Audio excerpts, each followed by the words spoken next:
Welcome back to part 3. I have a key.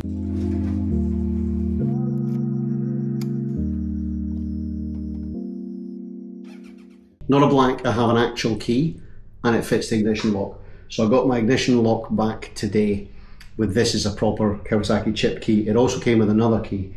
Good news, we have the keys. Bad news, doesn't fit the tank. So I have tried it, it doesn't fit the tank. The plan for today, I'm going to put the top yoke back on, the airbox on enough so that I can try and fire the bike, the tank on as well, and fingers crossed it fires. I don't think it will. I do have a bet on with the Bald. The amount will remain nameless. Here, $1. He thinks it is going to fire. My mate who went to the locksmith for me, he thinks it's going to fire as well. But I'm a cynic. I'm the one that's spending the money here. So I'm a cynic. I don't think it's going to fire. Let's find out. Still haven't quite figured out the best place for you guys to be. So top yoke is back. Okay, have a look. On, off, steering lock, perfect. Why you would have a park light beyond on, I don't know. What Kawasaki doing? Hey, we're gonna find out, eh? So key can go there. I think what I'm gonna do is just lift up the airbox because I know I left a breather hose not connected. That's probably the right thing. Well, I did, however, do the 10mm, just finger tight. So as I say, it's not going to be fully back together. I just want to put it together enough so that I can see if it's going to start. Where's that breather? So there's the breather hose, that goes onto there. The air filter is in there. The stuff that sits between the ram air intake and the airbox is all deteriorated, so I'm willing to get a new one of those. Let's have a look.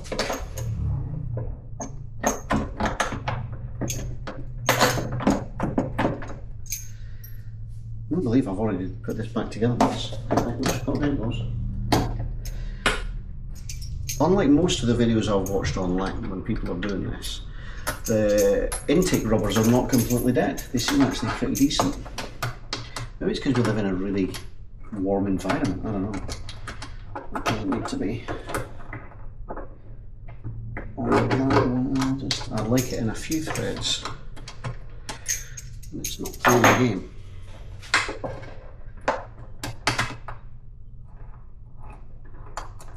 Okay, a couple of threads is enough.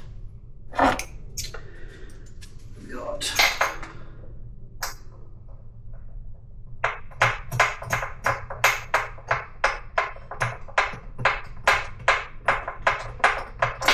It doesn't need to be utterly perfect, but I'd rather not have it running lean. I want to give it every chance to fire.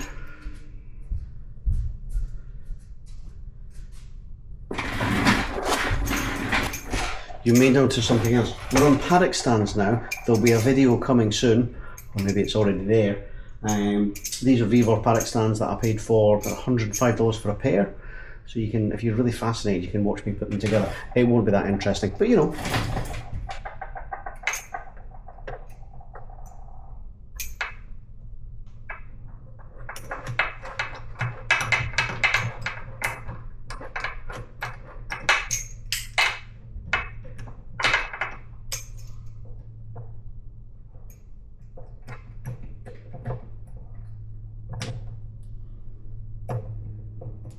Of course, now I've done this, I've realised I should really have plugged in the ignition barrel first.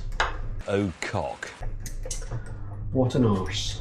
So there's the fuel tank, and that one is the, that's not the immobiliser. Damn. So it's going to have to come back off again. See, the joys of being an amateur, eh?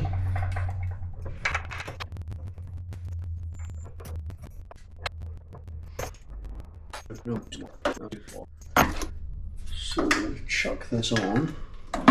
Stay. Presumably go underneath.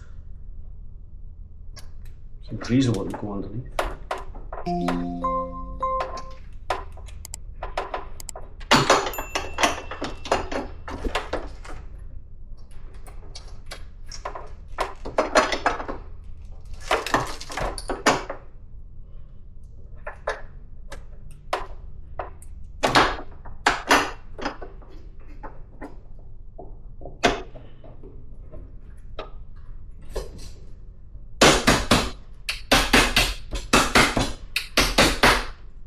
that's on enough.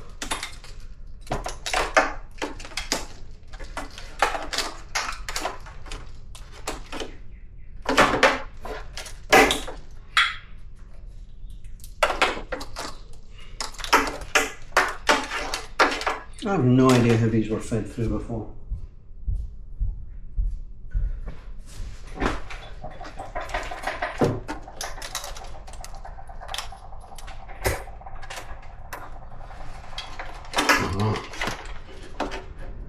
One.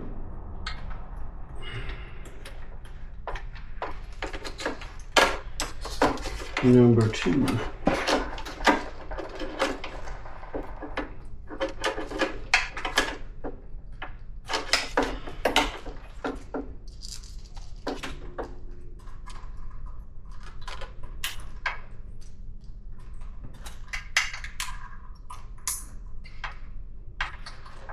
There's a little bit of bracket under there to hold them in place as well, so that's all good.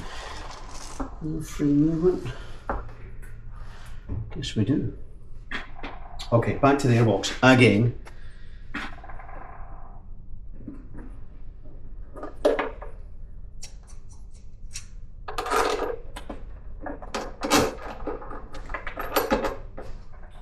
Take 2.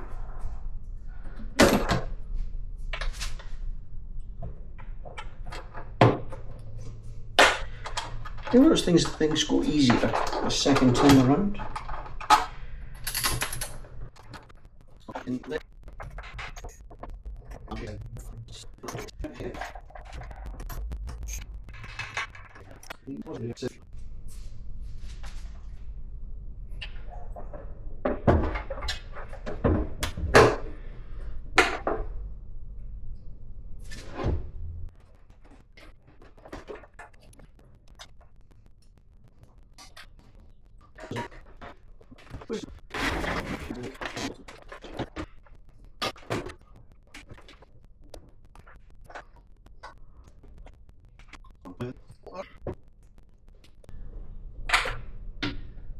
Yay, that's it.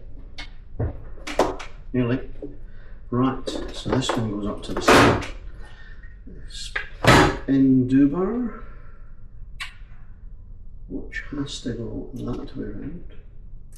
We're in. So the breather can sit there, fuel line is on. Find my key. Key. And we need to hook up a battery. Okay. Our battery. What have we got? We go.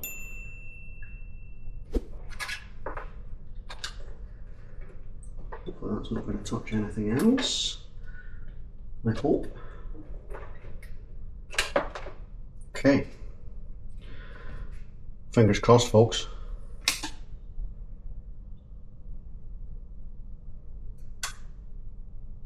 The FI light is flashing. That, from what I've read, is the immobilizer.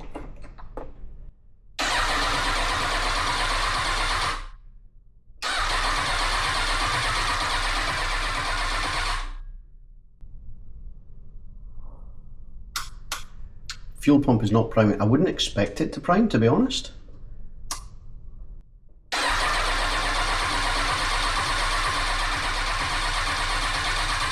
Yeah, I think it's an immobilizer issue. So we're going to go back to the locksmith. Apparently he can code this key to that ECU. So I think that's going to be the next step. Disappointing, I know, but such is life. Join us in part 4.